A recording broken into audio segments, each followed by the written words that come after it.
2014 నుంచి 19 ముఖ్యమంత్రిగా ఉండి మీ మేనిఫెస్టో దాచిపెట్టారు.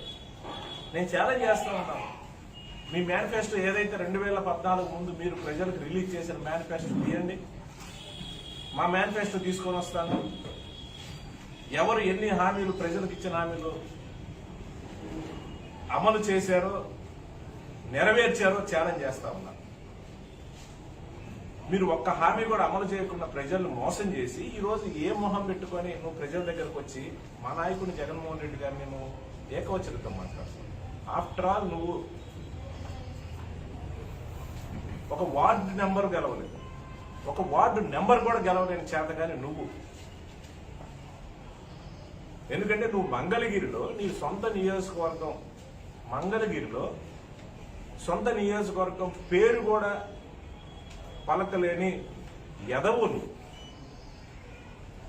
నీకు అక్కడ మా అన్న ఆర్కే 2019లో ఉచ్చబోపించారు, నీకు ఉచ్చబోపించారు. ఉచ్చబోపిస్తే ప్యాంటు తడుపుకొని ఓడిపోయి హైదరాబాద్లో దాక్కున్న పరిస్థితి నువ్వు మా జగన్మోహన్ రెడ్డి గారి గురించి మాట్లాడతావా? అసలు నీకు ఏం అర్హత ఉంది?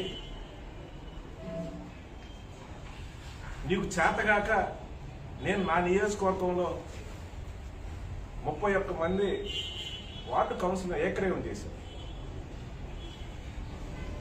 నీకు కావాలంటే ఒక వార్డు కౌన్సిలర్గా నువ్వు ఎట్లా నిలబడి గెలవలేవు, నీకు వార్డు కౌన్సిలర్గా ఒకటి నేను ఏకగ్రీవం చేసి ఇచ్చేవాడిని అన్నది. నువ్వు నిజాలు తెలుసుకోకుండా అబద్ధపు ప్రచారాలతోటి మళ్ళీ మోసం చేసే కార్యక్రమం. ఏం పల్నాడు ప్రజలు ఏమన్నా, పల్నాడులో ఉండే రైతులు ఏమన్నా చెవులో పూలు పెట్టుకున్నారని అడుగుతారు నువ్వు చెప్పే మాటలు నమ్మటానికి. నువ్వు చేసే ఆర్భాటాలు చూసి ఇక్కడ ఎవరు కూడా ఆహోహో అనే పరిస్థితి లేదు. నువ్వు సిగ్గు లేకుండా నీవు 2018 ఆగస్టు 7 లోకేష్ నీకు గుర్తుందో లేదో, 2018 ఆగస్టు 7న మాచర్లలో దొడ్డిదారిన నువ్వు మంత్రిగా, ఈ మంత్రి హోదాలో నువ్వు మాచర్లో వచ్చి ఏం మాట్లాడా? నేను మాచర్లను దత్తత తీసుకుంటాను, వరికపొడిశాల త్వరితగతిన నేను ఇమ్మీడియట్ గా కూడా చేపట్టి పూర్తి చేస్తానని ఆ రోజు హామీ ఇచ్చావు మా రైతులకి. అది ఇప్పటికి కూడా అది వీడియో ఉంది. నువ్వు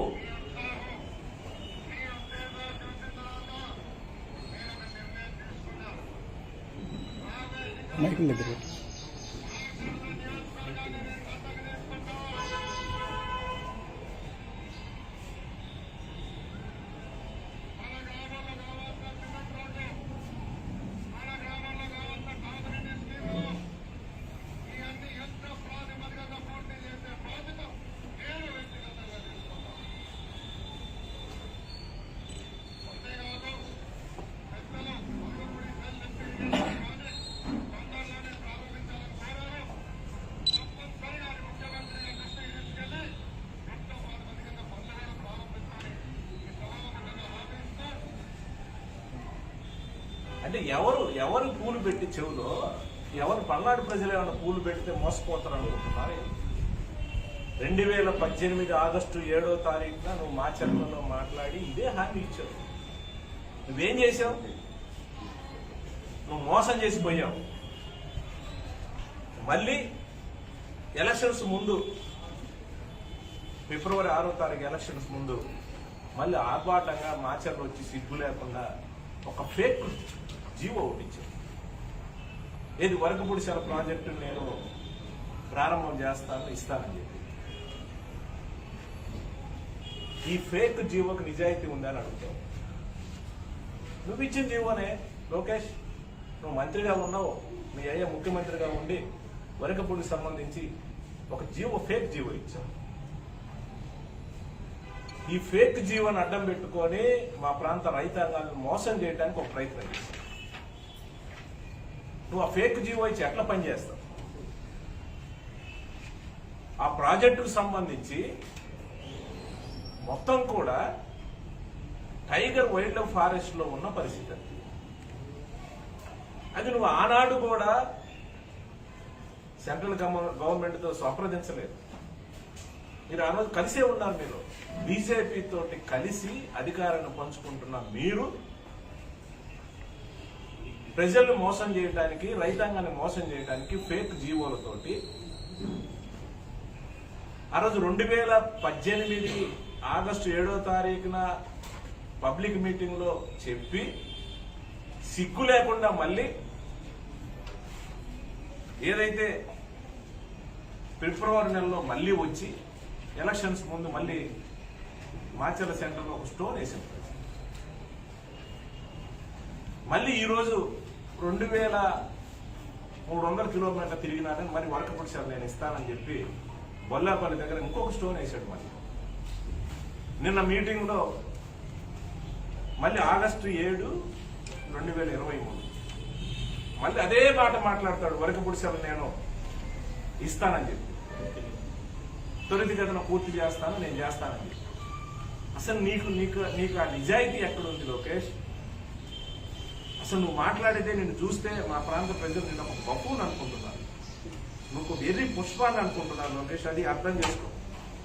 ఎందుకంటే ఈరోజు నిజాయితీగా 2016లో ప్రతిపక్షంలో ఉన్నప్పుడు మా నాయకుడు జగన్మోహన్ రెడ్డి గారు మేము అధికారంలోకి వస్తే ఖచ్చితంగా వరకపూడి సెల ప్రాజెక్టు ఇస్తామని చెప్పిన మాట మీద కరోనా లాంటి విపత్తు వల్ల కొంచెం లేట్ అయింది, కానీ నిజాయితీగా పనిచేశాం.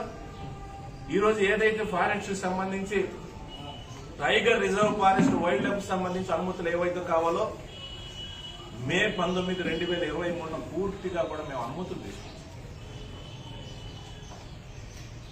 అనుమతులు తీసుకొచ్చేసి ఇమీడియట్ గా కూడా ప్రాజెక్టు ప్రారంభించబోతా ఉన్నాం. ఇది ఒక ప్రాజెక్టు చేయాలంటే ఒక రైతులకు హామీ ఇస్తే ఆ హామీని నిలబెట్టుకోవాలనంటే పనిచేయటం ఇది లోకేష్. అంతేగాని నీకేదో లోకల్ నాయకులు ఒక స్క్రిప్ట్ రాసిస్తే దాన్ని చదువుకుంటూ పోయి అనవసరమైన ఆరోపణలు, అనవసరమైన నిందలు ఏదో మాట్లాడి పుట్టకాల్చి వేసేసి చెప్పుకుంటూ పోవడం, నమ్మేవాళ్ళు నమ్ముతారులే, నా మీడియాలో నా పేపర్లో బ్రహ్మాండంగా చూయిస్తారనే భ్రమలో ఉన్నాం. లోకేష్, నేను చెప్తా ఉన్నాను, నువ్వు ఇక్కడికి వచ్చినప్పుడు కూడా ఒక ఎదవని పక్కన పెట్టుకొని, ఒక చేతగాని ఎదవని పక్కన పెట్టుకొని మా గురించి మాట్లాడతావు. నేను చెప్తా ఉన్నాం, నువ్వు ఏదైతే ఆ ఎదవ గురించి పక్కన పెట్టుకొని మాట్లాడుతూ ఉన్నాడో ఒక కిరాయి వ్యక్తి. మనం ఏం చేస్తామంటే ఏదన్నా ఫంక్షన్లు కానీ పెళ్లిళ్ళు ఉంటే ఒక టెంట్ హౌస్ దగ్గర పోయి ఆ కార్యక్రమానికి అద్దెకు తెచ్చేసుకొని ఆ కార్యక్రమం అయిపోయిన తర్వాత ఆ సామాను వాళ్ళు తీసుకొని పోతారు, ఆ టెంట్కి సంబంధించిన యజమాని ఎవరు. ఆ టైపు ఒక కిరాయి వ్యక్తిని ఒక టెంట్ హౌస్ లాగా తీసుకొచ్చి ఇక్కడ పెట్టి వాడిని పెట్టి నువ్వు మా గురించి మాట్లాడు.